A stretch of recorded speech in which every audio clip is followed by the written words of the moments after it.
Vista al futuro. Idea y conducción, Marichuy Escobedo por esta su radio por internet, magiclatinosvegas.org, la otra cara de Sin City, desde Las Vegas, Nevada, para el mundo. Buenos días, Marichuy. Muy buenos. Perfecto. Buenos días tengan todos y esperemos que se encuentren muy bien en casita. Y pues hoy tenemos aquí un invitado especial, el abogado Edgar Flores. Muchas gracias por aceptar la invitación para venir a informar a nuestra comunidad sobre todo lo referente a inmigración, porque sabemos que también tienes un puesto como asambleísta, pero hoy nos vamos a enfocar solo lo que es inmigración. No, bueno, de antemano muy agradecido, encantado de estar aquí acompañándolas como siempre, y gracias por su trabajo y entrega a la comunidad, de estar informando y apoyando como siempre lo hacen. Muchas gracias. Y bueno, ¿qué novedades nuevas nos trae sobre inmigración, Edgar? Primero de todo quiero hablar un poquito del tema de lo que está pasando ahorita a nivel federal en cuestión del Congreso y el Senado, porque ya empezamos a escuchar en la radio y en las redes sociales abogados y individuos que ayudan con servicios de inmigración que ya están prometiendo, pidiendo dinero para hacer mil cosas y en realidad nada, desafortunadamente no hay nada nuevo. Y este fraude lo vemos cada vez que hay alguna noticia nueva, ya sea se menciona una propuesta nueva o en realidad el Congreso tomó alguna acción pero el Senado aún no, o viceversa. Siempre vemos que pasa esto, que individuos ven la oportunidad de aprovecharse de la comunidad. Les pido por favor nomás que obviamente estamos esperanzados todos que vaya a haber algún cambio significativo, pero que seamos conscientes que desafortunadamente no hay nada concreto hoy día. Entonces esas promesas de que vengan a mi oficina, paguen $150 para que empecemos a alentar un proceso, el proceso aún no existe, no hay ningún tema nuevo. Y no hay ningún cambio, entonces nomás por favor sean conscientes de esto, no se dejen llevar ni estafar. Estamos esperanzados, lo que sí hay que hacer es exigirle a nuestros congresistas, a nuestros senadores, senadoras, que ocupamos acción. Eso es lo más importante ahorita, pero por favor dejen su dinero en el bolsillo, enfóquense en sus familias, que no hay nada concreto todavía. Sí, incluso ahorita que mencionas eso, yo he escuchado también en la radio que dicen, y hay abogados que se anuncian y dicen, vengan a mi oficina, yo te doy un papel de que tu proceso está, ahora sí que ya está en proceso tus papeles y si te para inmigración no te va a hacer nada. Eso, ¿tú qué opinas de eso, Adrián? Claro, y eso igual desafortunadamente tampoco es cierto, inclusive a veces pasa lo opuesto, es decir, empiezas un trámite y desafortunadamente te lo niegan porque no calificas o por X motivo. Ahora inmigración tiene toda tu información y te pueden ir a buscar, saben cómo encontrarte, tienen datos muy importantes y personales de uno. Puede ser contraproducente. Inclusive yo he visto en casos donde individuos meten solicitudes de la visa U, que ahorita podemos platicar un poquito más de ese tema, pero simplemente fueron víctimas de un delito menor que no cae dentro del reglamento de la visa U, y a raíz de eso no nomás te niegan la visa U, pero ahora inmigración te está obligando a ir a la corte a pelear una deportación potencialmente, ¿no? Y por eso es tan importante estar bien asesorados. Yo siempre lo que le pido a la comunidad es vayan con 3 o 4 distintos abogados siempre, para que vean dónde es el lugar más barato, es importante, para que vean si los 3 o 4 coinciden con lo que están diciendo, para asegurarnos que están diciendo lo mismo. Si 3 o 4 profesionales están diciendo lo mismo, probablemente es lo que es, y para que tengas la oportunidad de ver quién te da esa relación. Un caso de inmigración son muchos años trabajando juntos con el abogado, con la oficina del abogado, la abogada. Es importante establecer una relación y ver con quién te sientes más cómodo, ¿no? Claro. Acá Eddie Escobedo Jr. pregunta, ¿cuánto dura el proceso?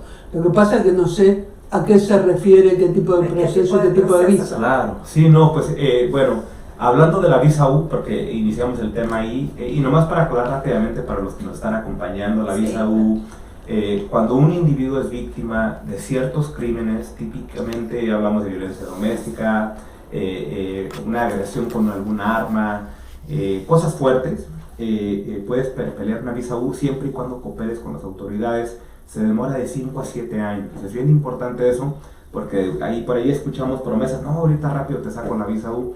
El proceso es muy tardado. Para una residencia, que por ejemplo un ciudadano americano, ciudadana americana esté peticionando esposo o esposa, un proceso de esos típicamente se demora 1 año y medio a 2 años y medio, dependiendo si se ocupa un perdón o no. Pero eso es algo que es muy típico ahorita en COVID, porque antes de COVID el proceso se demoraba más o menos como 1 año, año y medio, dependiendo de qué es lo que estaba haciendo uno, pero desafortunadamente hoy día es muy tardado el proceso.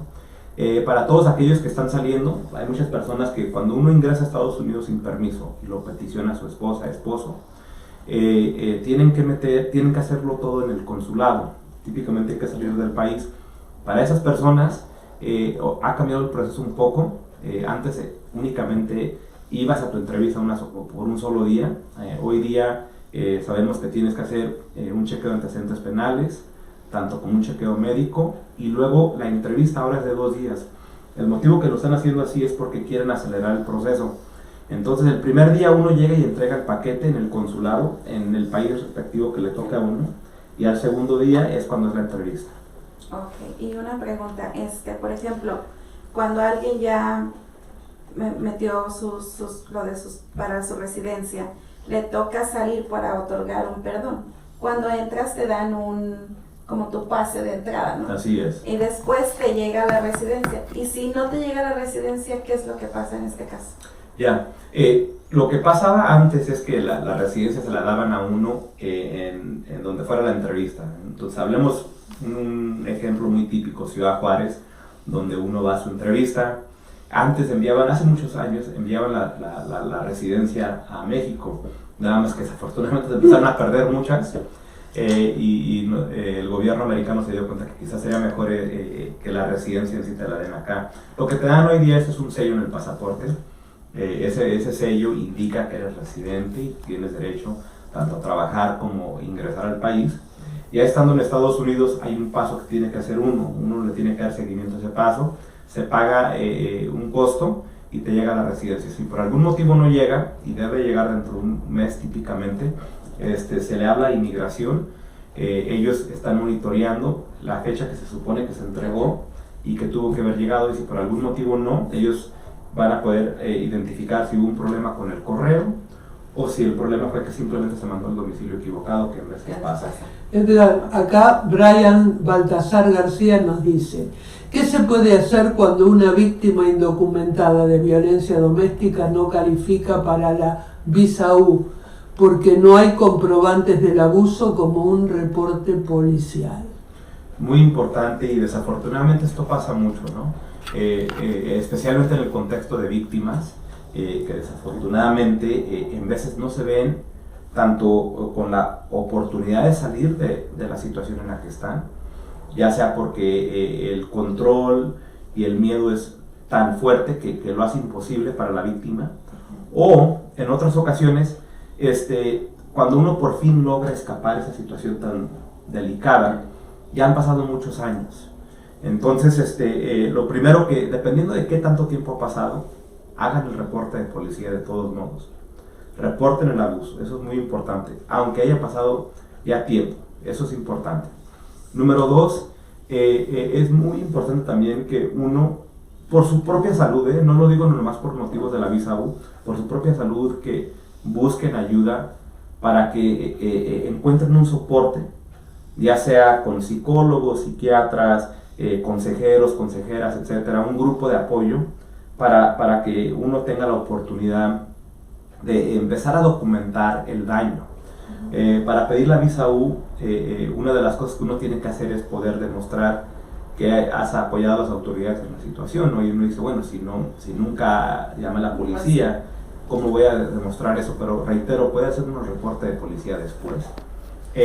Y buscar familiares, amigos, personas que hayan sido testigos del trauma, ¿no? Y cuando hablamos del trauma de la visa U es muy importante enfocarnos en que no nomás es un daño físico, sino el daño emocional que va con eso. En veces el daño emocional es mucho peor y más severo que el físico. Claro. Entonces todo eso es importante documentarlo. Sí. Bueno, y si bien no recuerdo, creo que la vez que estaban hablando de violencia doméstica era que podías hacer el reporte hasta 10 años, creo. O sea, ¿te acuerdas, Moni, de...? Sé que por lo menos sí, se podía hacer más tarde. La otra visa, la visa VAWA. ¿Cuál es la diferencia entre la visa U y la visa VAWA? Muy importante. La visa U y VAWA son similares en el sentido de que violencia doméstica protege, uno califica para ambas. Pero la diferencia más grande es que primero de todo VAWA es mucho más rápido de procesar. No es 5 a 7 años de espera, número uno. Número dos, VAWA es en casos donde el individuo que fue la víctima, la persona indocumentada, está con alguien que es residente o ciudadano americano o ciudadana americana, o por algún motivo u otro se hacía representar como que fuera residente o ciudadano americano. Supongamos que un individuo dice, vamos a llamar a esa persona A. Persona A dice, soy ciudadano americano, y la víctima indocumentada le cree. Y a raíz de eso, persona A siempre maltrata, hace cosas inapropiadas a cualquier nivel que te puedas imaginar. Económica también, vaciarle la cuenta del banco. Exactamente. Cualquier tipo de control y manipulación que se use para manipular y controlar la situación, y siempre colgar sobre la cabeza de la víctima que si hablas, si haces algo, no te voy a arreglar los papeles, o te voy a asegurarme que te deporten. Cualquier situación como esa es apropiada para VAWA. Porque muchas personas me dicen, oye, pero es que yo no califico para VAWA porque mi esposo, quien hizo este daño, no es residente o ciudadano. Apenas me doy cuenta que no era. Pero no importa, si hizo pasar por residente o ciudadano, si empezaron a llenar papeleo y te decían, no lo voy a entregar porque si dices algo de esto, lo que sea que te haya hecho, todo eso califica para VAWA. Esa es la gran diferencia. La visa U no importa si el que cometió el delito es residente o ciudadano. Pero reitero, VAWA es un proceso mucho más rápido y si calificas, definitivamente, si tienes la opción de escoger VAWA o visa U, definitivamente la ruta de VAWA es más rápida. Ok. ¿Y cuál es la forma ahorita más rápida para arreglar papeles? Sí, bueno, desafortunadamente no hay muchas, pero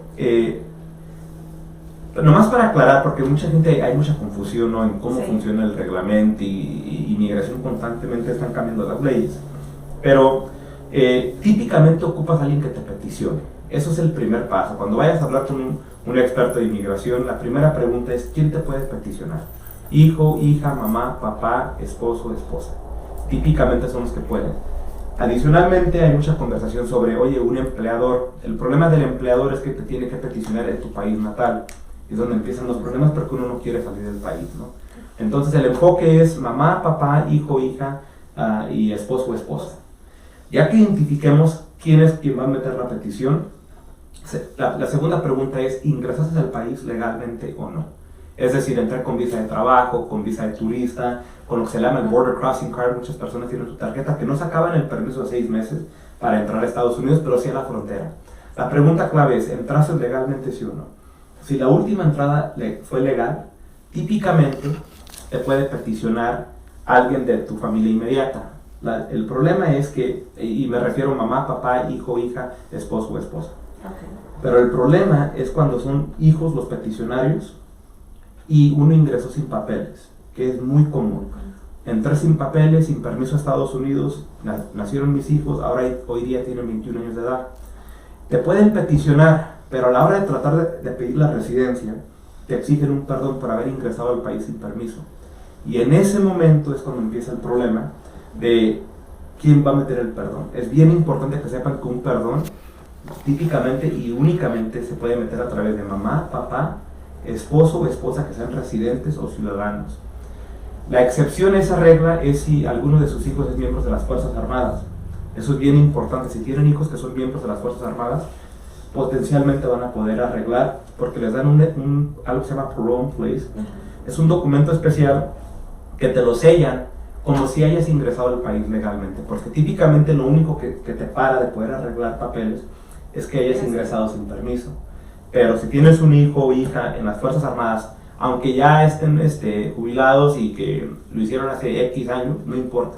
También califican los esposos y esposas para pedir ese tipo de perdón especial, y lo que evita uno es tener que salir del país. Por eso es algo tan importante. Ok, y por ejemplo, en este caso, si una persona que, vamos a decir que el hijo está peticionando a una mamá que tiene visa de turista, ¿ella también tiene que otorgar un perdón? No. ¿O no? No, afortunadamente mientras que no. esté en el proceso, ¿tiene que estar aquí o ya no puede salir? ¿O cómo funciona? Sí, exactamente. Si hay un hijo ciudadano americano o hija ciudadana americana, 21 años de edad o mayor, y la mamá o el papá están en el país, pero su última entrada fue legal, hay excepciones a todo lo que estamos diciendo, pero generalmente si tienen una sola entrada, te quedaste después de haber ingresado con una visa y tienes ahora un hijo mayor de edad, 21 o mayor, y es ciudadano americano y te peticiona, vas a poder arreglar dentro de Estados Unidos sin necesidad de salir y meter un perdón. Eso es muy importante. ¿Cuánto tiempo tarda ese proceso? Ahorita se está demorando más o menos como un año y medio. Okay. Más o menos. Ese proceso, más o menos un año y medio, es común. Otro tema del que he escuchado mucho, que me dicen, oye, yo escuché en la radio que si mi hijo tiene autismo o alguna enfermedad y es ciudadano americano, ciudadana americana, que a lo mejor yo puedo arreglar papeles a través de esa enfermedad de mi hijo. Lo que no dicen los abogados o la compañía que esté tratando de sacar dinero a la comunidad es que típicamente ese contexto únicamente importa cuando estás peleando ante la Corte de Inmigración. Hay algo que se llama cancelación de remoción, cancellation of removal se llama en inglés, donde sí califica el sufrimiento de los hijos y sí lo toman en cuenta, pero tienes que estar en un proceso de remoción del país, y si pierdes te pueden deportar. Y esa es la distinción donde uno lo escucha en la radio y no aclaran eso. Los que están tratando de ganarse un peso rápido ahí, y en realidad se están aprovechando de la comunidad, porque yo escucho mucho esto. Dicen, oh sí, yo escuché en la radio que el fulanito esto y fulanita aquella dijo esto, pero en realidad lo que no explican es lo peligroso que es, porque si no funciona, te pueden deportar. Adicionalmente, la otra cosa que no aclaran es que en esas situaciones ellos tienen que voluntariamente ponerte ante inmigración. O sea, ellos te van a poner ante la boca del lobo para que inmigración te identifique y inicie ese proceso. Por eso es que es tan importante que cuando escuchas 10 segundos de algo perfecto en la radio o donde sea, que uno sea consciente de que eso es la palanca, es el hook que está mandando el equipo de marketing. Esto creo que ya lo contestaste, pero lo leí recién. Eddie Escobedo Jr. dice, ¿un residente legal puede solicitar a un pariente y cuánto tiempo dura el proceso? La respuesta es sí y no. Un residente permanente sí puede peticionar a un familiar, pero típicamente es un familiar que está fuera del país. Ese es el punto clave. La otra cosa que hoy día residente permanente sí puede peticionar a esposo o esposa, aunque estén en el país. Supongamos que yo soy residente y quiero peticionar a mi esposo o esposa que está aquí documentadamente, yo podría pedirlos y meter un perdón. Donde se pone un poquito más difícil y complejo es cuando es un hijo residente permanente tratando de peticionar a sus padres. Ahí en esa situación ya se hace muy complicado. Lo indicado es que uno sea ciudadano americano peticionando a sus padres. Así es. Okay. Y por ejemplo, ¿qué es más rápido cuando peticionas a alguien de residencia o ciudadano cuando la persona está acá y el familiar está en México? Típicamente la regla es que casi siempre va a ser más rápido ciudadano americano peticionando a esposo, esposa, mamá o papá. Típicamente casi siempre va a ser así. Hay pequeñas excepciones donde uno dice, oye, mi hermano peticionó a su esposa o a su esposo y era residente y llegó más rápido, pero típicamente siempre va a ser más rápido como ciudadano americano. Otra cosa que si nos puedes aclarar, también he escuchado en la radio que dice, por ejemplo, si tu hijo tiene 18 años y es ciudadano americano, puedes empezar a meter el proceso para peticionar a los padres para que de aquí a que cumplan los 21 ya está todo el proceso adentro, ¿no? Porque básicamente se lleva ese tiempo. ¿Qué nos dices de esto? Sí, ahorita mientras conversábamos, busqué una página del gobierno que se llama el Visa Bulletin. Esa página es muy importante porque eso es lo que nos ayuda a determinar cuánto va a ser la espera de una petición. Oye, me pidió mi hermano, cuánto tengo que esperar, ¿no? Y depende de en qué país esté viviendo uno, depende si es hermano peticionando a uno, o esposo, o esposa, o padre. Pero lo que quería aclarar de lo que me acabas de preguntar en cuestión de empezar un proceso antes. Empezar un proceso antes para nosotros en el mundo de inmigración son meses, típicamente. Porque es lo que se demora uno en preparar un paquete. Pero no tiene lógica iniciar un proceso 3 años antes. Si lo tienes que, eso es simplemente una vez más una manera de amarrar al cliente y ganarte el dinero, pero no es necesario. Unos meses antes es común. Típicamente yo hablo con un cliente y me dice, oye, mira, mi niño está a punto de cumplir 21 años. ¿Cuándo los cumple? No, unos 3-4 meses, perfecto. Ahí sí tiene sentido, porque el momento que cumple los 21 tienes el paquete listo y lo entregas. Pero 3 años no tiene sentido. Ok. Y por ejemplo, cuando uno es residente, ¿cuánto tiempo tienes que esperar para aplicar para la ciudadanía? 3 o 5 años. Y depende de la situación en cuestión de si uno está casado o no. Si yo soy residente permanente y llevo como residente 3 años, pero estoy casado con un ciudadano o con una ciudadana, voy a poder a los 3 años pedir la solicitud para la ciudadanía. Si no estoy casado con una ciudadana o con un ciudadano, es a los 5 años. A los 5 años. Así es. Okay. Aquí ya no aplica si fue militar o no fue militar. Desafortunadamente no. Ok. ¿Algo más que tú nos quieras informar sobre, por ejemplo, lo del DACA? Claro, sí, no. Bueno, hablemos un poquito del DACA porque es importante. Sabemos que actualmente sigue estancado la situación de DACA para individuos que nunca lo han solicitado ni por primera vez. Es decir, si yo cumplo con todos los requisitos de DACA, pero nunca lo solicité y hoy día trato de meter el papeleo, desafortunadamente lo van a rechazar.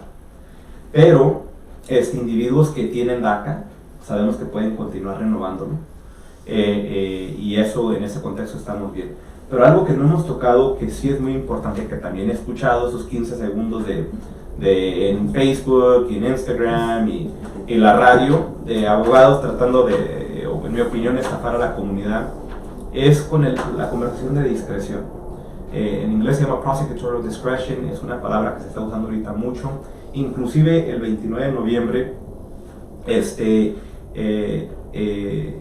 salió un memorando donde hablan de cómo es que van a aplicar las leyes de inmigración en cuestión de a quién vamos a remover y deportar del país. Y se crearon 3 categorías de enfoque. Individuos que están actualmente tratando de ingresar, son prioridad para deportación, individuos que están parando ahorita en la frontera, individuos que tienen antecedentes penales que potencialmente podrían ser un peligro para la comunidad, ¿no? Sí, claro. Y se están enfocando mucho hoy día, afortunadamente, de todo lo bueno que hemos hecho, lo que hemos trabajado, las raíces que tenemos aquí en forma de familia, comunidad, etc. Y luego lo que tenemos en cuestión de lo que hemos invertido, si hemos comprado terrenos, casas, carros, todo eso importa ahora hoy día en esa conversación. Pero lo que sí es muy importante, que otra vez quiero aclarar, es que yo he escuchado individuos haciendo 1000 promesas. Oh, previamente te deportaron, previamente te hicieron esto, oh, hoy discreción te puedo arreglar. Discreción simplemente dice que hoy día existe la posibilidad de tener una conversación con el gobierno federal de un tema y ver si a lo mejor ellos van a considerar tratar de abrir un caso, considerar quizás darte un permiso de trabajo. Pero es todo lo que es. No es un reglamento que obliga a inmigración a hacer nada. Que esa es la diferencia, por eso se le llama discreción. Por ejemplo, uno dice, yo cumplo A, B, C y D, tengo derecho a este beneficio. Así es como funciona típicamente el reglamento. Yo entré con visa, me quedé, estoy casado con un ciudadano americano, no tengo antecedentes penales, tengo derecho a hacerme residente permanente. El reglamento dice sí, correcto. Pero con discreción no.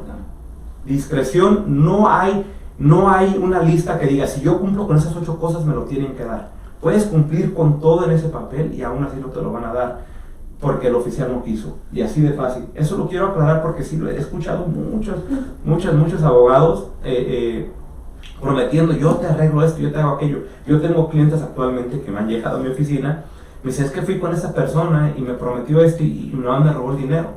Y desafortunadamente es una realidad y están usando la excusa de discreción. Diciendo, no, es que hay discreción nueva y ahora sí se puede, nomás para tratar de arreglar cosas que sabe el abogado que probablemente se lo van a negar. O también como las personas que dicen que por el tiempo de estar aquí, aunque son indocumentados las 2 personas, aunque sea una pareja, yo he llegado a escuchar que decían, que ya tienes 10, 15 años que pueden arreglar papeles. Sí, eso habla mucho va otra vez al tema de lo que se llama cancelación de remoción o suspensión de deportación, dependiendo del año que hayas ingresado, aplican diferentes reglamentos. Y es cierto, uno de los criterios de eso es que puedas comprobar que llevas mínimo 10 años en el país o 7 años. Lo que no aclaran es que aparte de eso, tienes que tener hijos, hijas, mamá o papá, esposo o esposa, que sean residentes o ciudadanos, que puedas demostrar que van a sufrir en tu ausencia. O sea, todo eso es parte, pero como únicamente tienen 10 segundos para hacer su... Para enganchar al cliente, se enfocan en lo de los 10 años y no lo demás. Sí. Aquí Eddie Escobedo Jr. pregunta si nos puede dar otra vez la página web para ver los datos y la información para que la gente pueda ver. Sí, es un poquito largo. O después lo ponemos en la página para que todos lo tengan. Sí, pero lo que sí les quiero decir es si le ponen Visa Bulletin en Google, D-I-S-A Bulletin, B-U-L-L-E-T-I-N, Visa Bulletin, en Google te va a aparecer esa página y en esa página lo que te dicen, no sé si ahí en la cámara se ve, lo tengo aquí en mi celular, pero lo que quiero nomás aclarar es que nos dan, si uno se mete a esa página, te enseñan las categorías de esposo peticionando a esposa, de hijo peticionando a papá, de papá peticionando a hijos, hermano a hermana. Te da esa categoría y luego te explica cuánto es la espera. Por ejemplo, yo lo estoy viendo aquí y yo nomás al verlo, lo que la categoría F4 es cuando un hermano peticiona a una hermana o hermano. Ciudadano americano, supongamos que México, ahorita la espera está en febrero de 1999. Es decir, que la espera ahorita está a 21 años de un hermano peticionando a un hermano o hermana. Menciono eso porque también lo que escucho mucho en la radio, sí se puede peticionar, sí te puedo hacer esto, pero lo que no aclaran es que se va a demorar 21 años, ¿no? Y que pues para muchas personas es demasiado tiempo y no tienen el lujo de esperarse 21 años. Y por ejemplo, vamos a decir, en mi caso, soy residente y quiero peticionar a mi mamá, por ejemplo, más o menos cuánto es el tiempo de espera. ¿Es mejor ser residente o hasta que uno sea ciudadano? Por ejemplo, en el contexto de ser residente, esa sería una de las situaciones donde yo le aclarara al cliente que se haga ciudadano americano para peticionar a sus padres. Hay 4 clasificaciones de cómo lo que se llama Family-Based Petitions. Son peticiones basadas en un miembro de la familia. Hay 4 categorías. La primera categoría es hijos, hijas de ciudadanos americanos. La segunda categoría es esposos y hijos menores de residentes permanentes. Y hijos, hijas mayores de 21 años de edad de residentes permanentes y hermanos, hermanas de ciudadanos americanos. Esas son las 4 categorías que existen nomás. Desafortunadamente, residente peticionando a padre, esa categoría no existe en el contexto de inmigración, ni residente peticionando a hermano o hermana. Se tienen que hacer ciudadanos americanos. Así es. ¿O un permiso para venir de visita? ¿Se puede conseguir? Ese es otro. Antes era muy común, durante la administración todavía de Obama y de Bush, todavía era muy común. Se hacía la carta de apoyo, que todo el mundo decía, oye, compra una carta, y antes era muy común, se pedía la carta y mandabas tus impuestos como residente o ciudadano americano, una carta de invitación, oye, fulanito, lo estoy invitando, que venga, se va a quedar en mi casa, aquí está el comprobante de mi hogar. Desafortunadamente, esa carta hoy día no tiene el mismo valor. Inclusive en mi oficina las paramos de hacer, antes cobrábamos para hacer esas cartas, para preparar todos los paquetes, pero me ha pasado ya en muchas ocasiones donde ni revisan el paquete que se prepara. Antes llegaban uno con el comprobante de su entrevista, se la presentaba al oficial, y ahora muchas veces ni lo ven, lo tiran a la basura, no le dan importancia. Entonces no tiene el mismo valor. Se puede hacer, sí existen todavía, y hay ciertos oficiales, dependiendo de en dónde esté uno, en qué parte del mundo, y del oficial que le toque, que sí le dan alguna importancia, pero hay muchos que ya no. Ok. Sí, preguntas. Una pregunta importante. Tengo una amiga que en este momento está en Argentina, el padre estaba muy grave, ya el padre falleció. La historia es esta: sus padres entraron a este país con visa hace 10 años atrás, después se quedaron de indocumentados. Se tuvieron que volver a Argentina, ya eran grandes. El padre acaba de morir, de 90 y pico de años, y la madre queda sola viviendo en Argentina porque ella es su única hija y vive acá en los Estados Unidos con su familia. Le faltan 2 años para que supuestamente le llegara el perdón después de 10 años que estuvo de indocumentada. ¿Qué puede hacer? Porque su preocupación ahora es cuando se venga. La mamá tiene como 90 años y no tiene a nadie más allá. Y sola no puede vivir. ¿Hay alguna visa o alguna cosa, algún pedido que se pueda hacer? Siempre hay una visa, siempre hay la opción de pedir una visa humanitaria, pero desafortunadamente es como el tema que tocamos de discreción. No existen categorías que digas, cumples con esas 4 cosas, te la tenemos que otorgar. Va a ser 100% de discreción del gobierno, pero sí son comúnmente solicitadas, pero no son muy comúnmente aprobadas, desafortunadamente. Pero yo tengo clientes, les doy 4 diferentes contextos. Individuos que no tenían derecho a ingresar al país, pero tienen un familiar encarcelado aquí y quieren ir a visitarla. Individuos que tienen a familiares muy enfermos en Estados Unidos, que no pueden darse el lujo de viajar, pero los hijos quieren venir a verlos porque saben que a lo mejor se les van. Situaciones donde uno quiere ingresar a Estados Unidos por algún evento especial muy significativo y quizás has intentado varias veces sacar una visa de turista y te la han negado. Y hay un perdón especial para individuos que tienen una deportación, que tienen eso en su récord. Se llama 212.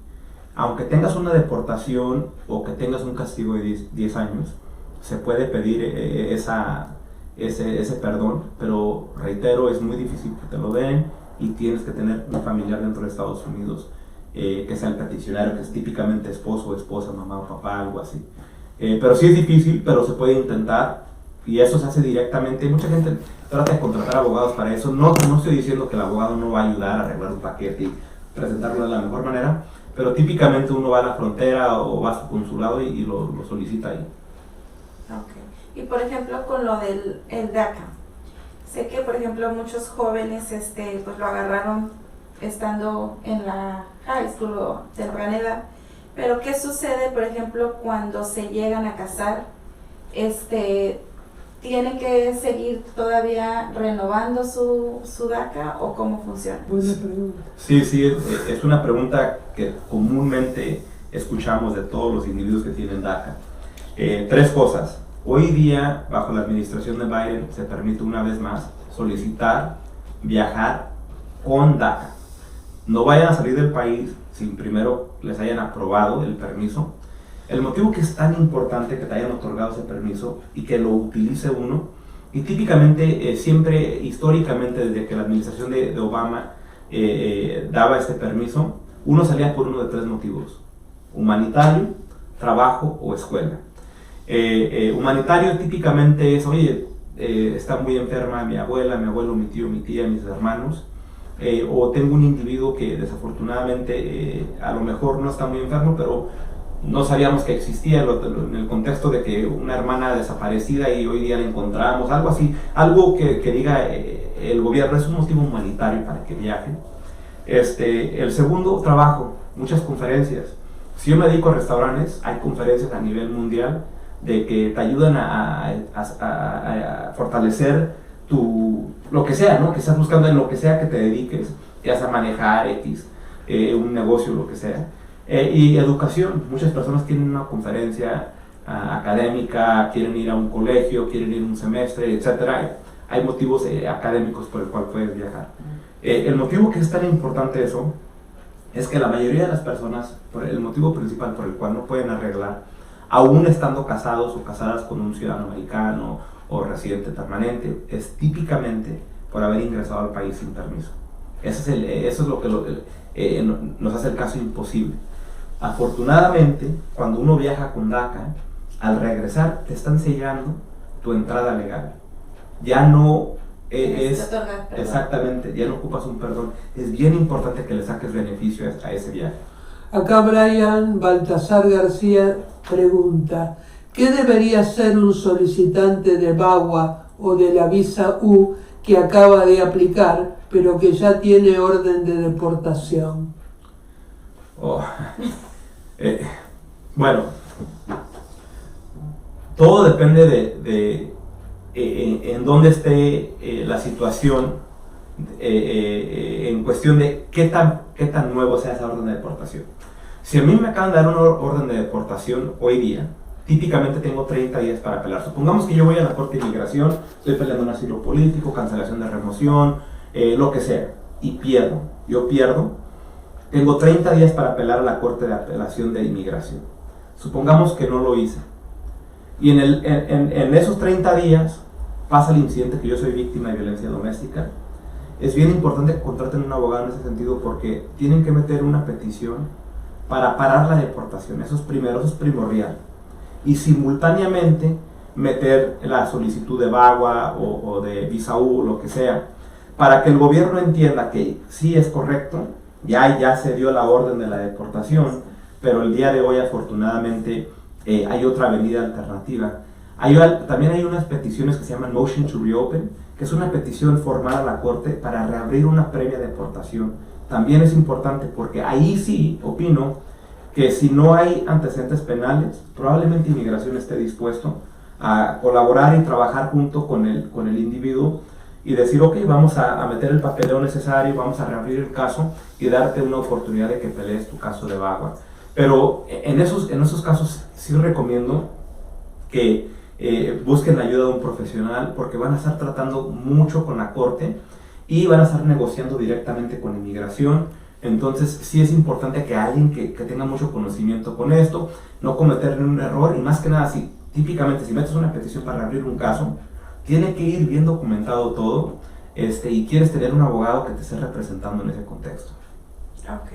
Y por ejemplo, regresando a lo del DACA, entonces ahí la persona ya no tiene que otorgar ningún perdón, ¿es más rápido el proceso también? Sí, exactamente. Reitero, porque aunque no estén casados, muchas personas me dicen, oye, pero pues yo no tengo ni pareja y no quiero tener novio ni novia, no quiero tener nada. Y yo me río y digo, no, yo respeto y entiendo eso. Pero en un futuro a lo mejor sí.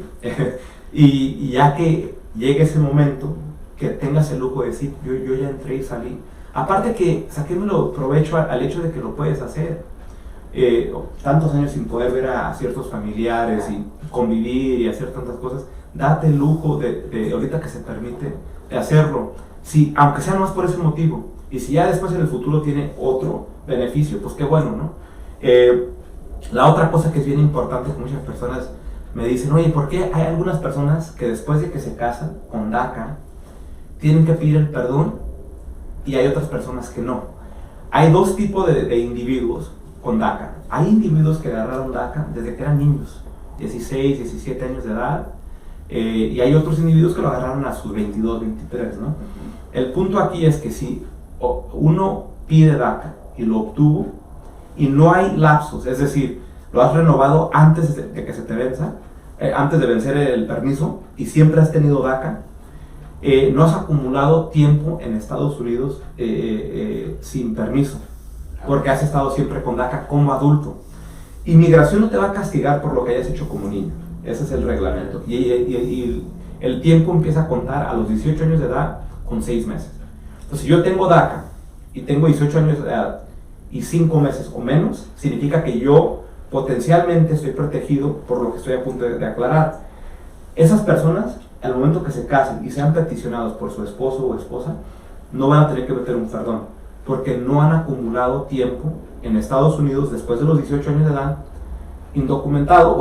sí son indocumentados, pero no han acumulado tiempo sin permiso, porque el gobierno dice, bueno, te dimos DACA, has estado aquí con DACA siempre, con permiso, entonces no has acumulado tiempo sin permiso, y eso te ayuda al momento de ser peticionado por tu esposa y esposo. Sí tienes que salir, si no entras con visa, sales a tu entrevista a Ciudad Juárez, a San Salvador, a donde te toque, pero no vas a meter ningún perdón. Ahora, misma situación, pero te dieron DACA por primera vez hasta los 21 años de edad. Ya llevas desde los 18 a los 21 sin permiso estar aquí. Después de los 21, 10 años, lo estoy exagerando, ¿no? Pero mi punto es, siempre has tenido DACA. Desafortunadamente en esa situación sí ocupas meter un perdón, porque acumulaste 3 años sin permiso en el país, después de los 18 años de edad. Ok. Y por ejemplo, es importante que cuando alguien va a arreglar, si es una pareja, vamos a decir, que los taxes del IRS siempre los hagan juntos desde que se casaron, o para inmigración eso no importa, nomás aunque lo hagan separados. Cuando uno hace sus impuestos, uno puede declarar ahí married filing separately, que significa estoy casado, casada, pero lo estoy haciendo por mi propia cuenta. Y hay muchos motivos por el cual quizás un preparador de impuestos o quien sea que te esté ayudando, el contador, te explique que quizás esa sea la mejor cosa para ambos en esa relación. El punto es hacer los impuestos. Ahora, siempre digo eso con cuidado porque en situaciones, y son muy específicas, o sea, son una cantidad pequeñas, pero son situaciones muy específicas, que en veces nos ayudó el hecho de que no hubo impuestos, en un caso, por X motivos, ¿no? Pero el reglamento, la regla general es siempre hagan sus impuestos. Por favor, yo me voy a poner por un segundo mi gorra de legislador como asambleísta. Sé que muchas veces cuando uno va con un preparador de impuestos, el preparador de impuestos, por querer ayudarte para que agarres más dinero, dice, oye, pon esto, esto y esto, y se inventan 3 o 4 cosas que quizás no van. Y si es cierto, ¿no? Pues te arreglas un poquito más dinero, pero a la hora de tratar de arreglar papeles, hemos visto muchísimos problemas. Ese preparador de impuestos ya no existe y la bronca te queda a ti. Hagámoslo bien, de un principio. Yo entiendo que uno ve la oportunidad de obtener $1000 más, 500, lo que sea, y es mucho dinero porque estamos batallando. Yo todo eso lo entiendo y lo respeto, pero no vale la pena que $500 o $1000 más en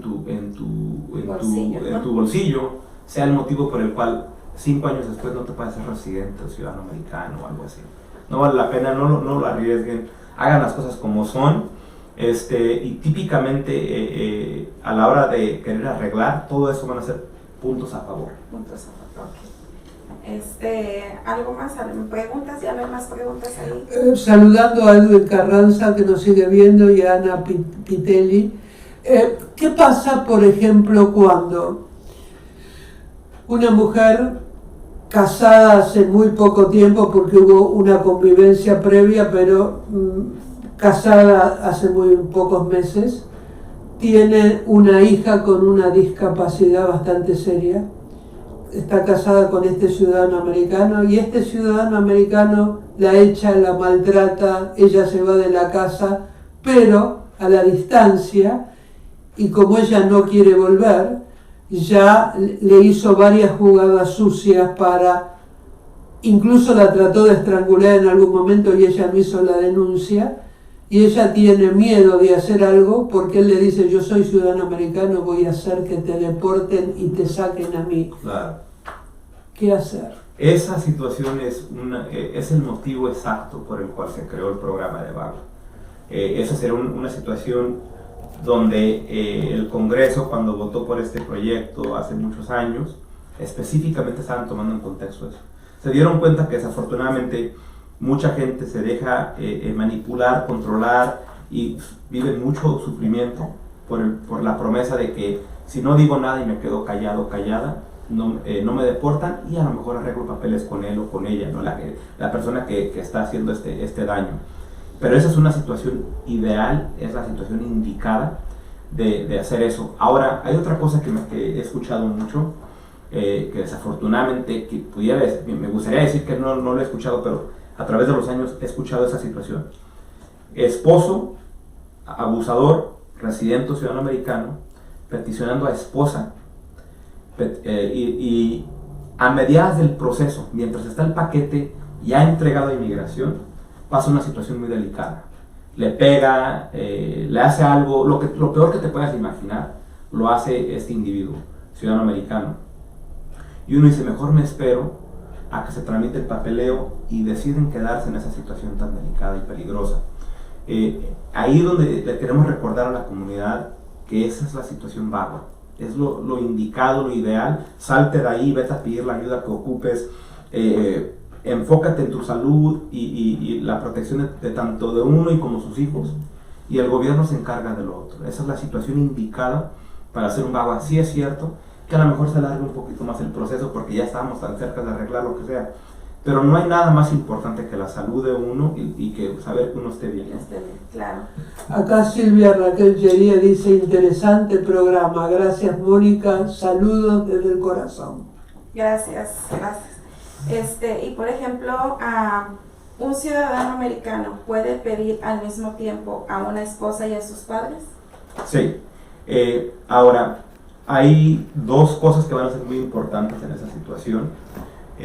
Por ejemplo, supongamos que persona A, ciudadano americano, 21 años de edad o mayor, tiene a sus papás viviendo en México, y a la vez está en su casa su futura esposa o esposo, quien entró legalmente o lo que sea. No importa el contexto, el punto es que quiere solicitar a varias personas a la misma vez.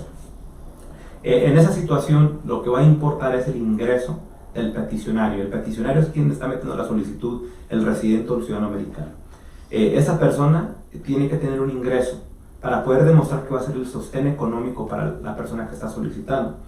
Entonces, si ese individuo no está trabajando o tiene un ingreso muy bajo, no es que no lo pueda hacer, pero va a tener que pedir una carta de sostenimiento, una carta de apoyo de otro residente o ciudadano que vaya a prestar sus impuestos. Eso es el punto clave. La otra cosa que siempre me preguntan, que similar a la pregunta que me acaba de hacer, es: oye, yo tengo un trámite pendiente, pero hoy día califico para otro trámite. ¿Puedo tener 2 o 3 trámites simultáneamente y a ver cuál llega primero? La respuesta es sí. Entonces, por ejemplo, comúnmente el que veo mucho es el de la visa U. Oye, tengo un caso de visa U que metí hace 4 años, pero hoy día ya me casé. ¿No hay problema que yo me case y trate de arreglar a través de mi pareja? La respuesta es no. Puedes tener los procesos simultáneamente corriendo. Así es. ¿Pero esos procesos se pagan de forma individual? Correcto. Y por ejemplo, en el caso de la pregunta que te hice, si los papás viven aquí también.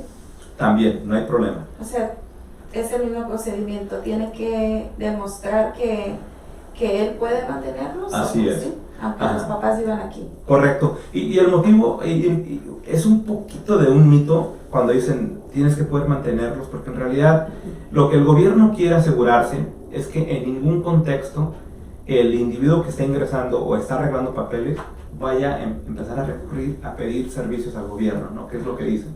Entonces quieren asegurarse: oye, ¿quién va a estar aquí para asegurarnos que no pase eso?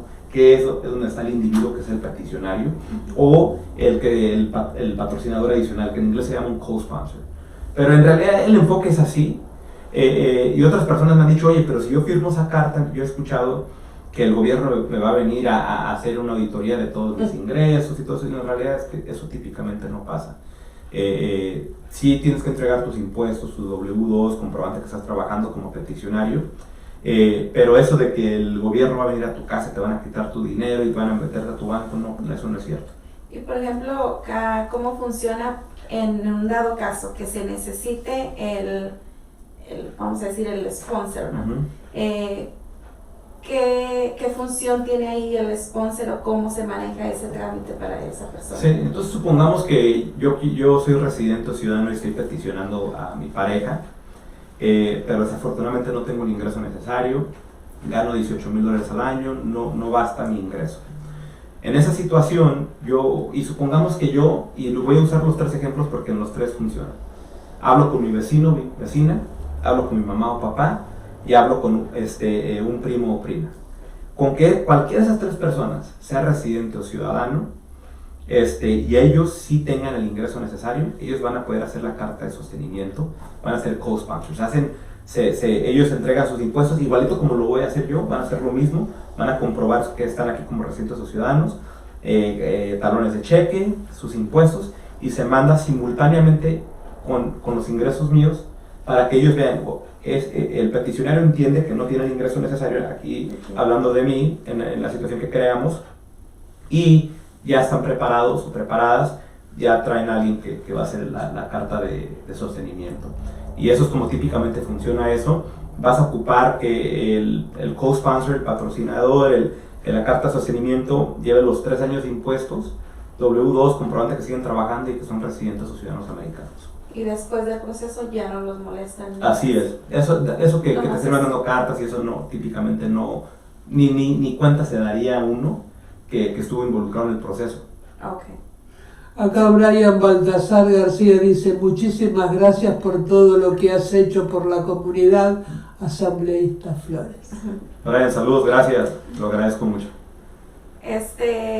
Bueno, pues ya no, nada más que nos quieras tú agregar un poquito. Sé que tienes muchísimo, pero algo que sea importante para nuestra comunidad, que tengan que saber. Ya nos explicaste un poquito sobre lo del VAWA, yo creo que ya les quedó un poquito más claro, porque sí hay unos que se confunden con lo del programa de SU y el VAWA. Entonces, por lo mientras, no sé, algo más que tú quieras agregar. El único otro que es importante, que hoy día no hablamos mucho de él, pero hay algo que se llama la visa T, que es para individuos que han sido víctimas o individuos que pueden proveer información a las autoridades cuando hay alguna investigación pendiente.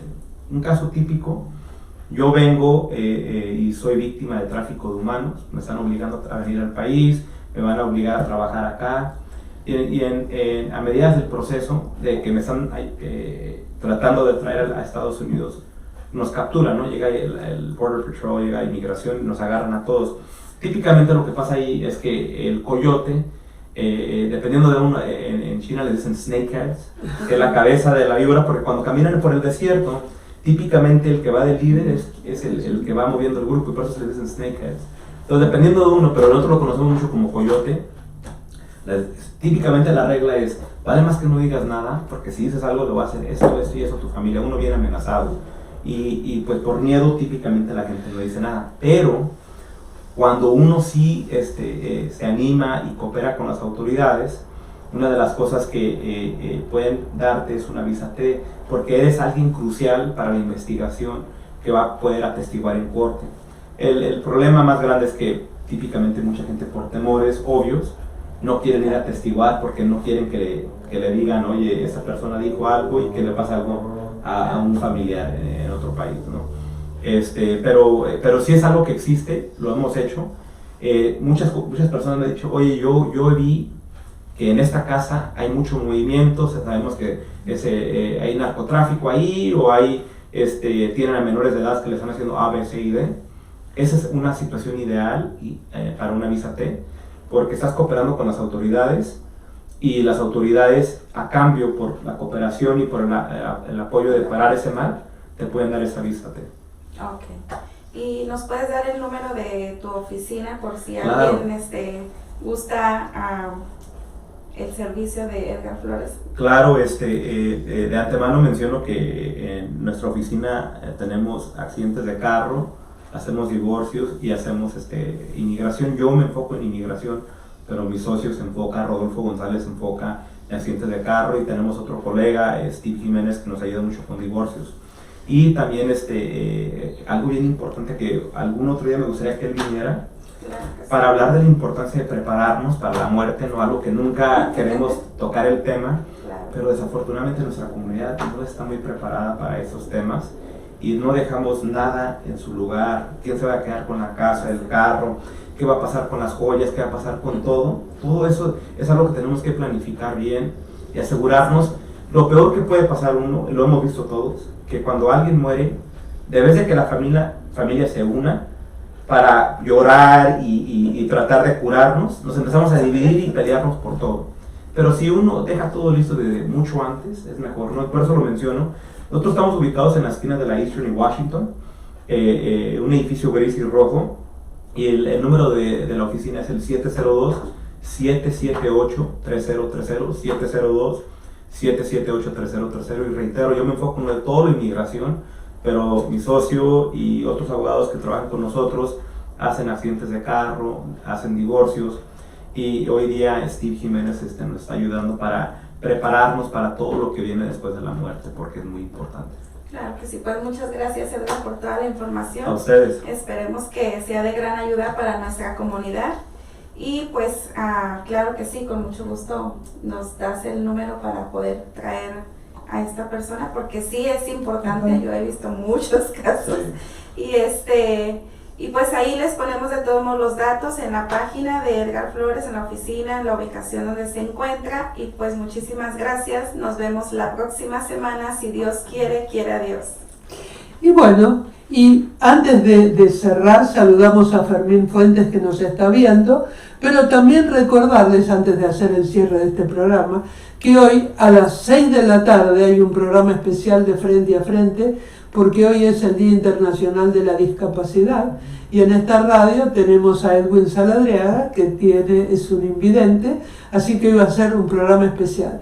Y mañana, para todos aquellos que les guste el bicherío y las mascotas, a las 4 de la tarde hay una nota que le hacemos a Maritza de Amor Peludo, que es rescatista de animalitos, así que mañana sábado a las 4 de la tarde va a haber un programa espectacular para los que nos gustan las mascotas. Y así nos despedimos hasta el próximo viernes a las 11 de la mañana en su programa que se llama Vista al Futuro. Y de conducción, Marichuy Escobedo, por esta su radio por internet, magiclatinosvegas.org, la otra cara de Sin City, desde Las Vegas, Nevada, para el mundo.